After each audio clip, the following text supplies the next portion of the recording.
আসসালামু আলাইকুম। আমি সাজিয়া আফরিন আর আপনারা দেখছেন ক্রিকেট টুডে ইউটিউব চ্যানেল।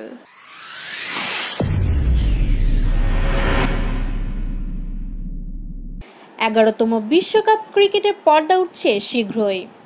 চলতি বছরের 30 মে ইংল্যান্ড দক্ষিণ আফ্রিকা ম্যাচ দিয়ে শুরু হয়ে পর্দা নামবে জুলাই মাসের 14 তারিখের ফাইনালের মধ্য দিয়ে।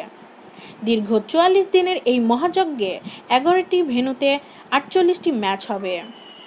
ইংল্যান্ড ও ওয়েলসে হতে যাওয়া এই আসরে খেলবে মোট 10টি দল। 2017 সালের 30 সেপ্টেম্বর পর্যন্ত যে 8টি দল ওয়ানডে র্যাঙ্কিংয়ে 8-এর ভেতরে ছিল তারাই সরাসরি বিশ্বকাপে খেলার সুযোগ পেয়েছে। এছাড়া বাকি 2 দল এসেছে জিম্বাবুয়েতে অনুষ্ঠিত বিশ্বকাপ বাছাই পর্ব খেলে। 10টি দেশের অংশগ্রহণে হওয়া বাছাই পর্ব থেকে বিশ্বকাপে খেলার যোগ্যতা অর্জন করে আফগানিস্তান ও 2বারের বিশ্ব চ্যাম্পিয়ন উইন্ডিজ।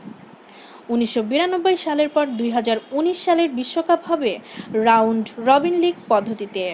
এই নিয়ম অনুযায়ী প্রতিটি দল প্রত্যেক দলের মুখোমুখি হবে একবার করে। লিগ পর্ব শেষে 2টি সেমিফাইনাল, এরপর ফাইনাল। অংশ নেওয়া দলগুলো: ইংল্যান্ড, বাংলাদেশ, অস্ট্রেলিয়া, নিউজিল্যান্ড, দক্ষিণ আফ্রিকা, শ্রীলঙ্কা, পাকিস্তান, ভারত, আফগানিস্তান ও উইন্ডিজ। মূল পর্ব শুরুর আগে 10 দলকে নিয়ে শুরু হবে প্রস্তুতি ম্যাচ। 24 মে থেকে চলবে 28 মে পর্যন্ত। প্রতিটি দল 2টি করে ম্যাচ খেলার সুযোগ পাবে প্রস্তুতি পর্বে। ভিডিওটি দেখার জন্য ধন্যবাদ। ভিডিওটি ভালো লাগলে লাইক, কমেন্ট এবং শেয়ার করুন এবং আমাদের আরও ক্রিকেট নিউজ আপডেট পেতে সাবস্ক্রাইব করুন আমাদের ক্রিকেট টুডে ইউটিউব চ্যানেল।